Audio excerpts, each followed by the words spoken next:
अस्सलाम वालेकुम dear students, welcome on the platform of Weber smart learning. I hope आप सब बच्चे ठीक होंगे। आज का जो हमारा चैप्टर है डेटाबेसिस का चैप्टर है, चैप्टर नंबर 6। चैप्टर नंबर 6 जो है वो टेबल्स एंड क्यूरीज के बारे में है। वो कहते हैं टेबल्स क्या होते हैं, टेबल्स की क्यूरीज क्या होती हैं और उनका रिलेटेड कुछ इंफॉर्मेशन। जो चीज़ें हम आज कवर करेंगे, आज का हमारा जो मोटिव है, आज हम देखेंगे इंट्रोडक्शन टू माइक्रोसॉफ्ट एसएस। उसके बाद हम देखेंगे टेबल्स का इंट्रोडक्शन। उसके बाद हम देखेंगे कार्डिनलिटी क्या होती है किसी भी रिलेशनशिप की। उसके बाद हम देखेंगे किसी भी रिलेशनशिप की जो डिग्री है वो क्या होती है। उसके बाद हम देखेंगे जो टेबल व्यूज़ हैं वो क्या होते हैं। और उसके बाद हम देखेंगे फील्ड प्रॉपर्टी का जो डिज़ाइन व्यू है, वो डिज़ाइन व्यू जो है वो कैसा होता है। उसके बाद हम देखेंगे जी, उसके बाद हम देखेंगे जी data types in Microsoft Access. वो कहते हैं माइक्रोसॉफ्ट एसेस के अंदर जो डेटा टाइप्स होती हैं वो डेटा टाइप्स कौन सी होती हैं, हम उन डेटा टाइप्स की बात करेंगे। उसके बाद हम बात करेंगे फील्ड साइज क्या होता है, फील्ड की जो प्रॉपर्टीज़ हैं वो क्या होती हैं। उसके बाद हम देखेंगे फ्रीजिंग हाइडिंग कॉलम्स क्या होते हैं, इनपुट मार्क्स क्या होती है, या रेफरेंशियल इंटेग्रिटी क्या होती है, सॉर्टिंग क्या होता है और फिल्टर क्या होता है।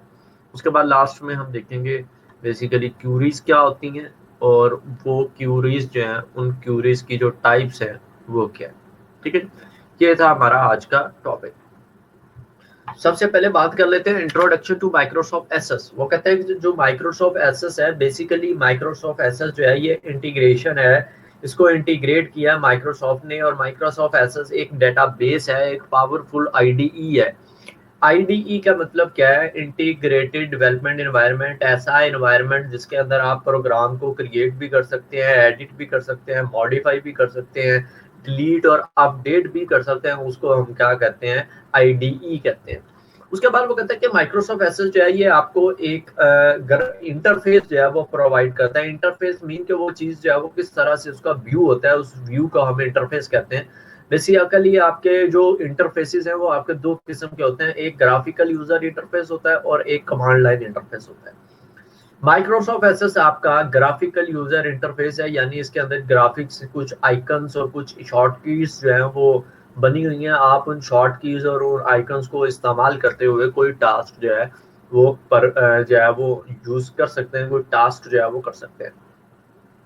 उसके बाद वो कहते हैं कि माइक्रोसॉफ्ट एसेस जो है ये आपकी एक एग्जांपल है डेटाबेस मैनेजमेंट सिस्टम की। बेसिकली माइक्रोसॉफ्ट एसेस एक डेटाबेस मैनेजमेंट सिस्टम है, यानी डेटाबेस मैनेजमेंट सिस्टम क्या होता है, ऐसा सॉफ्टवेयर या ऐसा प्रोग्राम जो आपकी डेटाबेसेस को कंट्रोल और मैनेज करता है, उसको हम क्या कहते हैं, डेटाबेस कहते हैं, डेटाबेस मैनेजमेंट सिस्टम कहते हैं।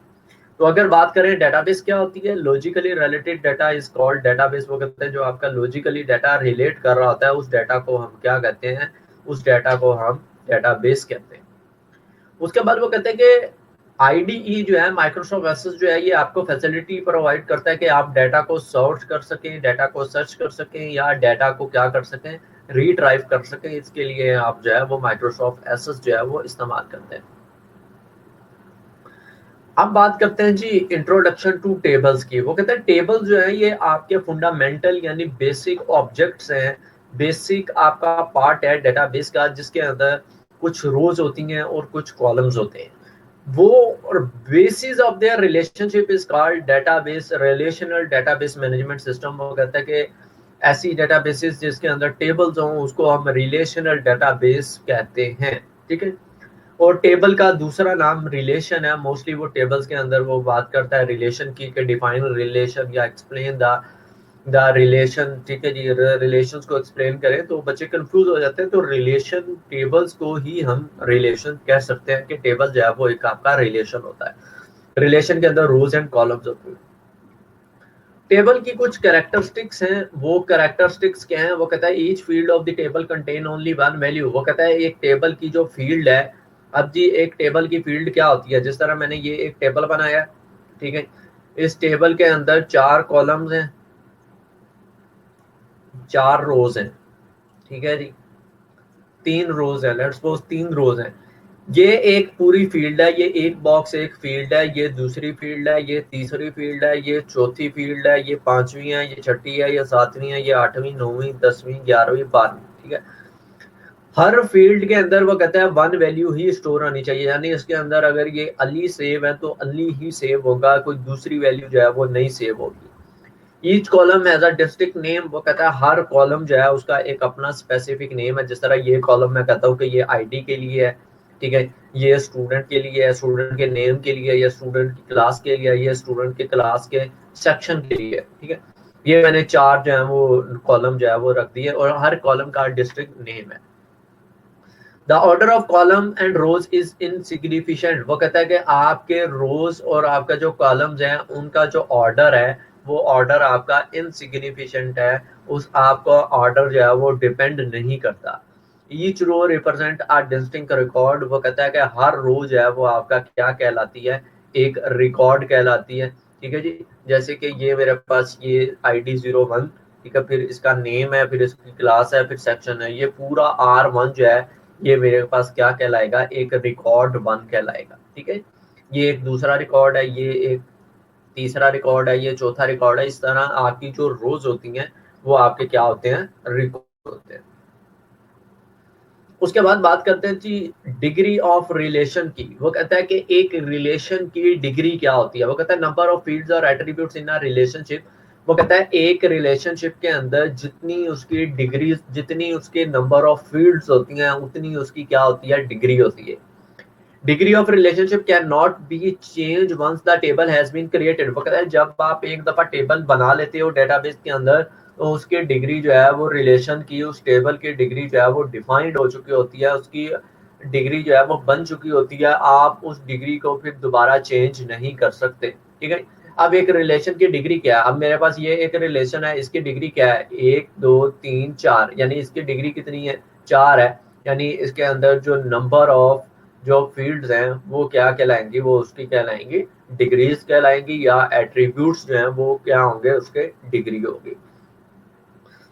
उसके बाद बात कर देते हैं कार्डिनलिटी ऑफ अ रिलेशनशिप। वो कहता है एक रिलेशनशिप की कार्डिनलिटी क्या होगी। कार्डिनलिटी का मतलब यह है कि आपके एक टेबल के अंदर कितने रिकॉर्ड्स हैं या एक टेबल के अंदर कितने टपल्स हैं, वो आपका क्या कहलाएगी, वो उस रिलेशन का रिकॉर्ड कहलाएगी। लेट्स सपोज मेरे पास एक टेबल है, एक टेबल के अंदर 10 रिकॉर्ड हैं, ठीक है, तो उस टेबल की जो कार्डिनलिटी है वो क्या कहलाएगी, 10 कहलाएगी। उसको हम उस रिलेशनशिप का वो जो रिलेशन है, जो वो जो टेबल है, उस टेबल की कार्डिनलिटी की जो वैल्यू है वो कितनी होगी, 10 होगी। अब कार्डिनलिटी और डिग्री ऑफ रिलेशन के अंदर क्या फर्क है। कार्डिनलिटी को आप चेंज कर सकते हैं, जैसे ही आपका रिकॉर्ड एक ऐड होगा या आपका रिकॉर्ड डिलीट होगा, आपकी कार्डिनलिटी जो है रिलेशन की वो चेंज हो जाएगी, ठीक है। विद रिस्पेक्ट टू, अगर हम जाएं डिग्री ऑफ रिलेशन की, डिग्री ऑफ रिलेशन अगर आपने एक दफा टेबल बना लिया है, आपने टेबल के अंदर बता दिया है कि मेरे इस टेबल के अंदर इतने एट्रीब्यूट्स हैं, इतनी नंबर ऑफ फील्ड्स हैं, तब आपका रिलेशनशिप जो है वो डिग्री जो है वो डिफाइन कर चुका होगा। आप उस डिग्री को फिर चेंज नहीं कर सकते, ठीक है। इंपॉर्टेंट शॉर्ट क्वेश्चन आते हैं इन दोनों चैप्टर्स, इस चैप्टर्स के अंदर ये दो इंपॉर्टेंट शॉर्ट क्वेश्चन है। वो कहता है कि डिफाइन डिग्री ऑफ रिलेशनशिप या डिफाइन कार्डिनलिटी ऑफ रिलेशनशिप। तो इन दोनों का डिफाइन करने का तरीका बिल्कुल आसान है कि आपके एक टेबल के अंदर जितने एट्रीब्यूट्स होंगे वो उसकी डिग्री ऑफ रिलेशन कहलाएगी। वो एक टेबल के अंदर जितने भी रिकॉर्ड होंगे वो उसकी कार्डिनलिटी ऑफ द रिलेशनशिप कहलाएगी। दूसरा पॉइंट, डिग्री ऑफ रिलेशनशिप आप कभी भी चेंज नहीं कर सकते, कार्डिनलिटी ऑफ रिलेशनशिप को आप चेंज कर सकते, ठीक है। ये आपका शॉर्ट क्वेश्चन था। उसके बाद अगर बात कर लें टेबल के व्यू के अंदर, टेबल के बेसिकली जो व्यूज हैं उनके अंदर जो पहला व्यू है वो डिजाइन व्यू है। Use to design the structure of database, structure of table. वो कहता है ये डिजाइन व्यू जो है हम तब इस्तेमाल करते हैं जब हम अपने टेबल का स्ट्रक्चर बना रहे होते हैं, जब हम अपने टेबल के अंदर टेबल के जो एट्रीब्यूट्स हैं उनके नाम, एट्रीब्यूट्स की डाटा टाइप, एट्रीब्यूट्स की डिस्क्रिप्शन जो है वो बता रहे होते हैं। अब हम किस व्यू के अंदर होते हैं, डिजाइन व्यू के अंदर होते हैं। प्राइमरी की also specified in this view. वो कहता है डिजाइन व्यू के अंदर ही हम जो है वो प्राइमरी की जो है वो डिफाइन करते हैं, कि डिजाइन व्यू के अंदर हम डिफाइन करते हैं कि हमारी प्राइमरी की जो है वो ये है। बेसिकली प्राइमरी की क्या होती है, जो आपके एक एट्रीब्यूट को, एक कॉलम को यूनिकली आइडेंटिफाई करे, उसको हम क्या कहते हैं, प्राइमरी की कहते हैं। जिस तरह एक स्टूडेंट का टेबल है, एक स्टूडेंट के टेबल में एक स्टूडेंट की आईडी जो है वो कभी भी सेम नहीं होगी। तो हम कह सकते हैं कि स्टूडेंट की आईडी जो है वो एक आपकी प्राइमरी की है, वो यूनिकली आइडेंटिफाई कर रही है हर स्टूडेंट को, ठीक है जी। Structure of an existing table can also be change. वो कहता है कि आप अपने एग्जिस्टिंग टेबल का जो स्ट्रक्चर है उसको आप चेंज नहीं कर सकते। डिजाइन व्यू के अंदर अगर आपने एक दफा स्ट्रक्चर जो है वो बना लिया है, आप उस स्ट्रक्चर को चेंज कर सकते हैं। आप अगर आपने एक दफा टेबल का स्ट्रक्चर बना लिया, डिजाइन व्यू के अंदर आप उस स्ट्रक्चर को चेंज कर सकते हैं। उसके बाद आपका जो सेकंड व्यू है, इस सेकंड व्यू को हम कहते हैं डाटा शीट व्यू। यानी जब आप डाटा उस टेबल के अंदर इंटर करने लगते हैं, वो जो व्यू होता है उसको हम डाटा शीट व्यू कहते हैं। Use to enter delete modify the data in the data tables. वो कहते हैं कि ये डाटा शीट व्यू हम तब इस्तेमाल करते हैं जब हम अपने टेबल के अंदर डाटा को इंटर कर रहे होते हैं, डाटा को डिलीट कर रहे होते हैं या डाटा को मॉडिफाई कर रहे होते हैं। Display in the form of rose and columns. वो कहता है आपका टेबल जो है वो रोज एंड कॉलम्स की फॉर्म के अंदर जो है वो डिस्प्ले हो रहा होता है। Name of each field is display on the column header. वो कहता है कि जो आपका कॉलम का जो पहला हेडर है, लेट्स सपोज मेरे पास ये एक टेबल है, ठीक है। इस टेबल के अंदर ये जो पहले जो कॉलम्स हैं ये बेसिकली हेडर्स हैं, ठीक है। ये जो पहली रो है ये पहले क्या है, ये हेडर्स हैं। इनके बाद इस इधर लिखा हुआ स्टूडेंट की आईडी, ठीक है जी, उसका नेम, उसकी क्लास, ठीक है, उसका ग्रुप, उसका सेक्शन, ठीक है। उसके बाद ये आपकी सारी रोज है, ठीक है। ये रोज बेसिकली जो है ये आपका क्या कहलाती हैं, एक कंप्लीट रिकॉर्ड कहलाती हैं, ठीक है। ये पॉइंट मैंने लिखा है, मैंने कहा each row contain a complete record. हर जो रो है वो आपका एक कंप्लीट रिकॉर्ड है। उसके बाद बात करते हैं द टेबल और query is open in the data sheet view to perform the different operations. वो कहता है जब आप अपने डाटा पे, अपने टेबल पे या अपने रिलेशन पे डिफरेंट ऑपरेशंस परफॉर्म करते हैं, तो वो ऑपरेशन जो है वो आप डाटा शीट व्यू के अंदर जो है वो परफॉर्म करते हैं। डाटा शीट व्यू के अंदर आप अपने डाटा की सॉर्टिंग करते हैं। सॉर्टिंग का मतलब क्या है, हम आगे जाके हमारा टॉपिक है सॉर्टिंग। सॉर्टिंग बेसिकली क्या होती है, आप अपने डाटा को सॉर्ट आउट करते हैं, उसको मैनेज करते हैं, या तो छोटे से बड़े या बड़े से छोटे की तरफ, असेंडिंग से डिसेंडिंग या डिसेंडिंग से असेंडिंग, तो इसको हम सॉर्टिंग कहते हैं। वो कहता है डाटा को सॉर्ट करने के लिए डाटा को सर्च करना, डाटा को अपडेट करना, डिलीट करना और मॉडिफाई करना जो है वो आपका किस व्यू के अंदर आता है, डाटा शीट व्यू के अंदर आता है। ये हमने व्यूज देख लिए। उसके बाद field property in design view. वो कहता है कि बेसिकली जो फील्ड की प्रॉपर्टीज हैं जब वो सेट की जाती हैं डिजाइन व्यू के अंदर, और आपकी जो फील्ड की प्रॉपर्टीज हैं, फील्ड क्या होती है बेसिकली, ये आपकी एक फील्ड है। जिस तरह मैंने कहा यहाँ पे लिखा इंटर यूजर नेम, ठीक है जी, और यहाँ पे लिखा प्लीज इंटर यूजर नेम, यानी ये एक फील्ड है, इसके अंदर यूजर ने क्या करना है, कोई डाटा जो है वो इंटर करना है, ठीक है। इस फील्ड की कुछ प्रॉपर्टीज हैं और वो प्रॉपर्टीज डिजाइन व्यू के अंदर जो है वो सेट की जाती हैं। इस फील्ड का जो डिजाइन व्यू है, फील्ड के प्रॉपर्टीज का जो डिजाइन व्यू है, उसको दो हिस्सों के अंदर डिवाइड किया गया है। एक आपका टॉप पैन और एक आपका बॉटम पैन, ठीक है। अब आगे बात करते हैं टॉप पैन क्या होता है और बॉटम पैन क्या होता है। Top pan is use for entering the name, field का नेम, डाटा टाइप और ऑप्शनल डिस्क्रिप्शन। वो कहता है टॉप पैन के अंदर जो है वो आप क्या करते हैं, आप अपने डाटा को इंटर करते हैं, आप अपनी फील्ड का नाम, डाटा टाइप, उसकी ऑप्शनल डिस्क्रिप्शन जो है वो देते हैं। और बॉटम पैन के अंदर आप स्पेसिफिक फील्ड की जो प्रॉपर्टीज हैं वो इंटर करते हैं, ठीक है। ये था आपका टॉप पैन और बॉटम पैन का डिफरेंस। आगे मैंने डिस्क्राइब भी किया है कि टॉप पैन के अंदर क्या क्या चीजें होती हैं। सबसे पहले फील्ड का नाम, यानी वो कॉलम जो है वो किस चीज को रिप्रेजेंट कर रहा है। लेट्स सपोज मैंने ये एक कॉलम बनाया, ठीक है। मैंने कहा कि ये कॉलम एक आईडी का है, ठीक है, यानी ये एक कॉलम, ये कॉलम जो है वो डिफाइन कर रहा है कि ये कॉलम किसका, आईडी का है, इसके अंदर आईडी टाइप जो है वो आएगा, ठीक है। Can not be exceed 64 character, it may include the space button, not be recommended. वो कहता है कि आपका जो फील्ड का नाम है वो आपका 64 कैरेक्टर से ज्यादा नहीं होना चाहिए, ठीक है। और इसके अंदर स्पेस जो है वो आप दे सकते हैं, लेकिन नॉट रिकमेंडेड है कि आप स्पेस नहीं दे सकते, ठीक है। उसके बाद डाटा टाइप जो है, each field must be assigned a particular data type. वो कहता है हर जो फील्ड है, अब ये देखें, ये 4 फील्ड हैं। ये आपकी नेम की फील्ड है, ये आपकी फोन नंबर की फील्ड है, ये आपकी क्लास की फील्ड है। अब हर फील्ड की जो डाटा टाइप है, यानी हर फील्ड के अंदर किस टाइप का डाटा जाएगा, आप देखें जी आईडी जो है वो आपकी किस टाइप की होती है, इंटीजर टाइप की होती है। नाम जो है वो आपका कैरेक्टर टाइप का होता है। आपका फोन नंबर नंबर टाइप का होता है। आपकी क्लास जो है वो आपकी इंटीजर टाइप की होती है, 9 10 फर्स्ट ईयर सेकेंड ईयर 11 12, ठीक है। ये तो इस वजह से आप जो है वो डाटा टाइप जो है हर जो कॉलम है, हर कॉलम को, हर फील्ड को एक स्पेसिफिक डाटा टाइप जो है वो असाइन की गई है। Specific data type can not B store in the field, for example text, memos and numbers वगैरह डिफरेंट आपकी डाटा टाइप्स हैं। जिस तरह टेक्स्ट हो गया, या मल्टीपल कमेंट्स के लिए आप मेमोज यूज करते हैं या नंबर्स इस्तेमाल करते हैं, उसको हम डाटा टाइप कहते हैं। उसके बाद बात कर लेते हैं जी data types in Microsoft Access. वो कहते हैं माइक्रोसॉफ्ट एसएस जो है वो आपको कौन कौन सी डाटा टाइप जो है वो देता है। सबसे पहले आपकी टेक्सुअल टेक्स्ट टाइप की डाटा टाइप है, जो बेसिकली 50 कैरेक्टर्स जो है वो बाय डिफॉल्ट 50 कैरेक्टर्स जो है ये स्टोर करती है। लेकिन आप इसके अंदर मैक्सिमम 255 कैरेक्टर्स जो हैं वो स्टोर कर सकते हैं। वो कैरेक्टर्स आपके अल्फाबेट्स भी हो सकते हैं, वो नंबर्स भी हो सकती हैं, वो आपके स्पेशल कैरेक्टर्स भी हो सकते हैं, ठीक है। उसके बाद मेमोज की बात करते हैं। Memos can store up to 46,000 70 64,000 characters.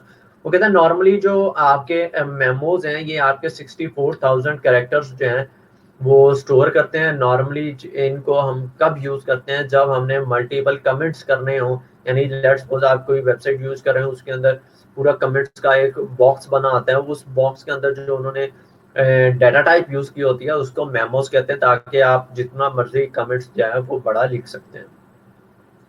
उसके बाद नेक्स्ट डाटा टाइप है जी आपकी नंबर की डाटा टाइप जो है वो न्यूमेरिक किस्म के डाटा को रिप्रेजेंट करवाने के लिए इस्तेमाल की जाती है। उसके बाद नेक्स्ट डाटा टाइप है आपकी डेट एंड टाइम की, यानी अगर आपने कहीं पे डेट और टाइम जो है वो यूज करना है तो उसके लिए आपके पास डेट एंड टाइम की स्टेटमेंट है। उसके बाद आपका नेक्स्ट जो आपकी डाटा टाइप है उसको हम ऑटो नंबर कहते हैं। ये बेसिकली ऑटोमेटिकली रिकॉर्ड जनरेट करवाने के लिए इस्तेमाल की जाती है। और ये जो ऑटो नंबर की आपके पास डाटा टाइप है ये आपकी वैल्यू जो है फर्स्ट स्टार्ट करती है और फर्स्ट से ये इंक्रीमेंट करती रहती है। और ये हर रिकॉर्ड को एक यूनिक नंबर जो है वो असाइन करती है। आपका ऑटो जो नंबर जो है वो कॉपी नहीं होता, ये हर दफा जो है वो एक नंबर इंक्रीमेंट करके आपका यूनिक नंबर जो है वो असाइन किया जाता है। उसके बाद नेक्स्ट आपकी डाटा टाइप यस और नो है। यस और नो को हम मोस्टली तब यूज करते हैं कि या तो आंसर ट्रू है या फॉल्स है, जिस तरह आर यू मेल या फीमेल, ठीक है। तो वहां पे आपके पास जो डाटा टाइप यूज होती है उसको हम यस या नो डाटा टाइप कहते हैं। उसके बाद एक आपकी डाटा टाइप है जो बहुत ही इंपॉर्टेंट है और शॉर्ट क्वेश्चन आता है, ओएलआई ऑब्जेक्ट्स क्या होते हैं।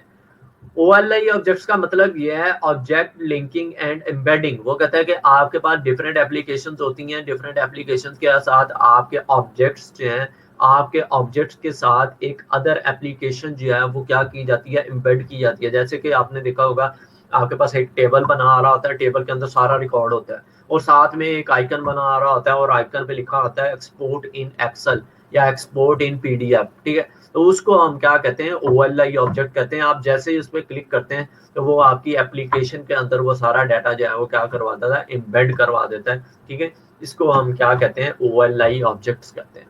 उसके बाद बात कर लेते हैं जी हाइपरलिंक क्या होता है। हाइपरलिंक बेसिकली एक सिंपल सा लिंक होता है, जिस लिंक के हम जैसे ही उस लिंक पे क्लिक करते हैं तो वो क्या करता है, वो हमारे एक दूसरे पेज पे ले जाता है, दूसरे पेज पे नेविगेट कर देता है, उसको हम क्या कहते हैं, हाइपर लिंक कहते हैं। उसके बाद बेटा बात कर लेते हैं जी फील्ड साइज।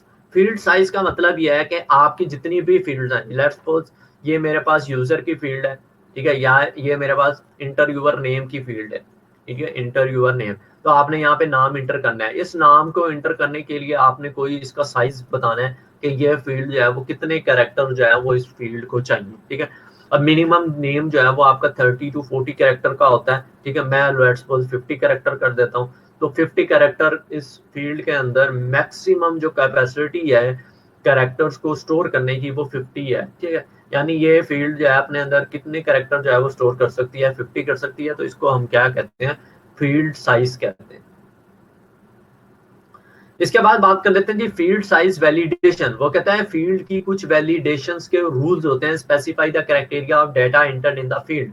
वो कहता है कि जब आप एक फील्ड के अंदर, जब आप एक फॉर्म के अंदर डाटा जो है वो एंटर कर रहे होते हैं, उसके अंदर कुछ वैलिडेशंस होती हैं। लेट्स सपोज जब आप फॉर्म फिल कर रहे होते हैं, जब आप अपना नंबर जो है वो 0300 करके लिखते हैं, तो वो आपको कहता है कि आप, अब मैं सपोज ऐसे नंबर लिखता हूँ 04256718121, ठीक है, ये मेरा नंबर है। अब उसने फील्ड के अंदर बताया कि आपने +92 के साथ जो है वो नंबर इंटर करना है, उसके बगैर आप नंबर इंटर नहीं कर सकते। अब उसने आपको एक वैलिडेशन लगा दी है, उसने यूजर को एक रूल दे दिया, उसने कहा कि भाई आपने जब नंबर इंटर करना है तो +92 के साथ इंटर करना है, ठीक है। +92 के साथ इंटर नहीं करोगे तो मैं एक एरर मैसेज जो है वो डिस्प्ले करवाता है रेड कलर के अंदर, उसको हम क्या कहते हैं, field size, field validation rules कहते हैं। फील्ड के लिए आप वैलिडेशन से लगाते हैं कि उस फील्ड के अंदर, रिलेटेड फील्ड के अंदर उसी टाइप का, सेम टाइप का डाटा जो है वो इंटर होना चाहिए, ताकि यूजर जो है वो रूल्स को, डाटा के जो रूल्स हैं उनको वायलेट ना कर सके, ठीक है। उसके बाद बात कर लेते हैं जी फ्रीजिंग कॉलम्स क्या होते हैं और हाइडिंग कॉलम्स क्या होते हैं। इंपॉर्टेंट शॉर्ट क्वेश्चन है, differentiate between freezing columns and hiding columns। वो कहता है help the user to view the certain column easily if the data sheet many view are not visible। वो कहता है डिजाइन व्यू के अंदर तो क्या होता है, कुछ व्यू, सारे व्यूज आपके नजर आ रहे होते हैं, लेकिन डाटा शीट व्यू के अंदर जो है वो कुछ रिकॉर्ड जो है वो आपका इनविजिबल होता है। वो जो रिकॉर्ड, जो कॉलम्स इनविजिबल होते हैं उसको हम फ्रीजिंग कॉलम्स कहते हैं, ठीक है। उसके बाद वो बात करते हैं हाइडिंग कॉलम्स क्या होते हैं। वो कहते हैं हाइडिंग कॉलम्स जो है ये आपके हिडन होते हैं आपकी डाटा शीट व्यू के अंदर टेम्परेरी तौर पे। They can not be deleted from the database, जिनको आप डाटाबेस के अंदर डिलीट नहीं कर सकते। जबकि जो आपके फ्रीजिंग कॉलम्स होते हैं वो आपके डिजाइन व्यू के अंदर तो आपके पूरे शो हो रहे होते हैं, लेकिन डाटा शीट व्यू के अंदर वो जो है वो फ्रीज हुए होते हैं, ठीक है। उनको हम फ्रीजिंग व्यू कहते हैं, फ्रीजिंग कॉलम कहते हैं। जबकि हाइडिंग कॉलम्स क्या होते हैं, जो आपकी डाटा शीट के अंदर टेम्परेरी तौर पे हाइड किए गए हों, उनको हम हाइडिंग कॉलम्स कहते हैं। और हाइडिंग कॉलम्स को आप डिलीट नहीं कर सकते अपने डाटा टेबल्स के अंदर, अपनी डाटाबेस के अंदर। उसके बाद बात कर लेते हैं जी इनपुट मास्क का मतलब क्या है। वो कहता है control a value of the record and set in a specific format. वो कहता है कि एक स्पेसिफिक फॉर्मेट के अंदर डाटा को स्टोर करवाने के लिए, रिकॉर्ड को स्टोर करवाने के लिए आप मास्किंग जो है वो यूज करते हैं, जिसको हम इनपुट मास्क कहते हैं। लेट्स सपोज जिस तरह मैंने वो आपको एग्जांपल दी कि फोन नंबर वाला जो है वो यूजर ने जो है वो मास्क लगा दिया कि आपने इस किस्म का जो है वो आपने डाटा देंगे तो मैं उस डाटा को रिसीव करूंगा, ठीक है। A default value can be set in this case. वो कहता है कि इनपुट मास्क के अंदर आप डिफॉल्ट वैल्यू भी सेट कर सकते हैं। The default value already appear in the field when user can inter data. वो कहता है डिफॉल्ट वैल्यू जो है वो, जिस तरह मैंने कहा कि नंबर जो है वो +92 के फॉर्म के अंदर होना चाहिए, तो यूजर को नजर आ रहा होगा कि आपने इस टाइप का डाटा जो है वो इंटर करना है। इसको हम क्या कहते हैं, इनपुट मास्क कहते हैं। उसके बाद बात कर लेते हैं रेफरेंशियल इंटेग्रिटी क्या होती है। ये चैप्टर नंबर 4 के अंदर हम पढ़ चुके थे। डाटा इंटेग्रिटी की ही टाइप्स है रेफरेंशियल इंटेग्रिटी। रेफरेंशियल इंटेग्रिटी क्या होती है, जब हम इसको किस तरह से अचीव किया जाता है, जब हम एक टेबल के अंदर, लेट्स सपोज ये मेरे पास एक टेबल है, एक टेबल के अंदर एक दो टेबल है मेरे पास। जब एक टेबल की प्राइमरी की जो है वो दूसरे टेबल में एज अ फॉरेन की यूज होगी, तो वो आपका रेफरेंशियल इंटेग्रिटी जो है वो अचीव हो जाएगी। जब आप अपनी फॉरेन की वाले टेबल से डाटा को डिलीट करेंगे या डाटा को ऐड करेंगे, तो वो ऑटोमेटिकली डाटा जो है वो आपका प्राइमरी की वाले से भी डिलीट होगा और ऐड भी होगा, ठीक है। ये आपकी रेफरेंशियल इंटेग्रिटी होती है। उसके बाद बात कर लेते हैं, ये आपका स्मार्ट सिलेबस के अंदर नहीं है, कैस्केड फील्ड और कैस्केड फील्ड रिकॉर्ड। उसके बाद आपकी सॉर्टिंग है, कि वो कहता है कि सॉर्टिंग क्या होती है। सॉर्टिंग का मतलब ये है कि आपका डाटा जो है वो अरेंज किया जाता है इन अ सीक्वेंस, एक सीक्वेंस के अंदर। अब आपका डाटा या तो असेंडिंग से डिसेंडिंग के अंदर सॉर्ट किया जाता है, या असेंडिंग से डिसेंडिंग की और सॉर्ट किया जाता है, या अल्फाबेटिकली स्टोर करते हैं, या नंबर्स की फॉर्म के अंदर जो है वो स्टोर किया जाता है। तो ये आपकी सॉर्टिंग होती है असेंडिंग और डिसेंडिंग फॉर्म के अंदर। उसके बाद सॉर्टिंग और फिल्टर का डिफरेंशिएट क्या है। सॉर्ट क्या करता है, सिर्फ डाटा को अरेंज करता है सीक्वेंस के अंदर, जबकि फिल्टर क्या होता है, फिल्टर आपके आपके क्राइटेरिया को देखते हुए प्यूरिफाइड डाटा जो है वो आपको उसका व्यू देता है। लेट्स सपोज आप किसी वेबसाइट पे विजिट करते हैं, आप कहते हैं कि मुझे फलाने ब्रांड का फलानी चीज चाहिए और उसका कलर ये होना चाहिए, उसकी प्राइस ये होनी चाहिए, ठीक है। आप वो पूरा फॉर्म जो है वो इंटर कर देते हैं, फिर जैसे ही आप क्लिक करते हैं, फिल्टर पे क्लिक करते हैं, तो वही चीज आपके पास उसी प्राइस रेंज में, उस प्राइस रेंज से कम की या उसी प्राइस रेंज के अंदर जितनी भी चीजें उस चीज के रिलेटेड हो रही होती हैं, आ रही होती हैं, वो आपको शो हो रही होती हैं, उसको हम क्या कहते हैं, फिल्टर कहते हैं। उसके बाद आपके फिल्टर्स जो हैं वो बेसिकली दो टाइप्स के होते हैं। एक फिल्टर बाय सिलेक्शन, जो आप इंडिविजुअली डाटा वैल्यूज को सेलेक्ट करके जो है वो फिल्टर सेलेक्ट करते हैं, उसको हम फिल्टर बाय सिलेक्शंस कहते हैं। और एक आपका होता है फिल्टर बाय फॉर्म्स, यानी आप useful tables, if the table is larger it is difficult for the user to keeping the record. वो कहता है कि अगर आपका टेबल जो है वो बहुत ज्यादा है, ठीक है, तो यूजर ने एक ऊपर फॉर्म बनाया हुआ है कि अगर आपने कोई चीज सर्च करनी है, आप उस फॉर्म के ऊपर लिखें, तो वो आपका सर्च करके जो है वो आपको फिल्टर आउट कर देगा कि ये जो आपने सर्च किया है इसका डाटा ये है, इसको हम फिल्टर बाय फॉर्म कहते हैं। इसके बाद इंपॉर्टेंट लॉन्ग क्वेश्चन है, अगर इस चैप्टर के अंदर से लॉन्ग क्वेश्चन आए तो क्यूरी वाला लॉन्ग क्वेश्चन आता है। क्यूरी क्या होती है? बेसिकली क्यूरी वो कहता है एक ऐसी स्टेटमेंट होती है जो आपके डाटा को क्या करती है, एक्सट्रैक्ट करती है आपकी डेटाबेस से, ठीक है।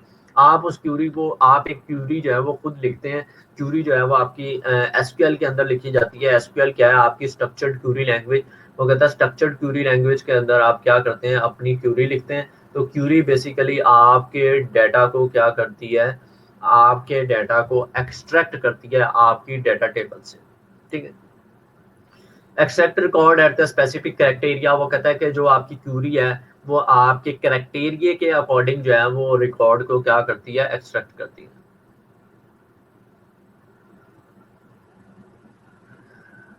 इसके बाद बात करते हैं कि sort the record in a specific order. वो कहता है आप क्यूरी को इस्तेमाल करते हैं अपने रिकॉर्ड को स्पेसिफिक ऑर्डर के अंदर सॉर्ट करवाने के लिए। उसके बाद जो है वो आपकी क्यूरीज की टाइप्स हैं। बेसिकली आपकी क्यूरीज एक तो सिंपल क्यूरीज होती हैं और एक आपकी एक्शन क्यूरीज होती हैं, जो किसी एक्शन को परफॉर्म करने के लिए इस्तेमाल की जाती हैं। सबसे पहले अगर बात करें सेलेक्ट की query, use to extract the data from the table specified criteria. वो कहते हैं सेलेक्ट की क्यूरी जो है हम तब इस्तेमाल करते हैं जब हमने एक स्पेसिफिक डाटा को, एक स्पेसिफिक डाटा को क्या करना है, उसको एक्सट्रैक्ट करना है, तो उसके लिए आप जो है वो सेलेक्ट की क्यूरी जो है वो इस्तेमाल करते हैं। तो सेलेक्ट की क्यूरी जो है वो आपके ग्रुप के अंदर, आपका रिकॉर्ड के अंदर आपकी सम करने के लिए, एवरेज फाइंड करने के लिए, या ओवरऑल टेबल पे आप जो है वो सेलेक्ट की क्यूरी इस्तेमाल कर सकते हैं। उसके बाद नेक्स्ट क्यूरी जो है वो एक्शन की क्यूरी है। एक्शन की क्यूरी बेसिकली किसी रिकॉर्ड को ऐड या डिलीट करवाने के लिए जो है वो इस्तेमाल की जाती है। उसके बाद नेक्स्ट क्यूरी आपकी क्रॉस टैब की है। Present a large amount of data in a format simply to analyse. वो कहता है कि अगर आपका डाटा जो है वो प्रेजेंट है, लार्ज अमाउंट के अंदर डाटा है, उस डाटा का फॉर्मेट को सिंपल एनालाइज करवाने के लिए जो है वो आपकी क्रॉस टैब की क्यूरीज होते हैं। जिस तरह आपका डाटा होता है ना, डिफरेंट डैशबोर्ड्स होते हैं, डैशबोर्ड के अंदर आपकी जितनी भी इनकम्स होती है वो ग्राफ्स की फॉर्म के अंदर आ रही होती है, तो वो बेसिकली ग्राफ्स के अंदर जो आपकी वो क्यूरी लगी होती है वो आपकी क्रॉस टैब की होती है, आपके लार्ज अमाउंट ऑफ डाटा को रिप्रेजेंट करवा रही होती है एक सिंपल एनालाइज की फॉर्म के अंदर। उसके बाद आपकी पैरामेट्रिक क्यूरी है। पैरामेट्रिक क्यूरी हम कब इस्तेमाल करते हैं, जब हमने क्या करना हो, फॉर्म्स या आपके डिफरेंट रिपोर्ट्स जो हैं वो बनानी हो, तो उसके लिए हम पैरामेट्रिक क्यूरी इस्तेमाल करते हैं। उसके बाद आपकी एक्शन क्यूरीज हैं। एक्शन क्यूरीज आपकी कौन सी क्यूरीज हैं? सबसे पहला आपकी डिलीट की क्यूरी। डिलीट की क्यूरी बेसिकली एक या एक से ज़्यादा रिकॉर्ड को डिलीट करवाने के लिए जो है वो इस्तेमाल की जाती है। उसके बाद आपकी जो है अपडेट की क्यूरी है। अपडेट की क्यूरी जो है वो डाटा को अपडेट कराने के लिए इस्तेमाल की जाती है।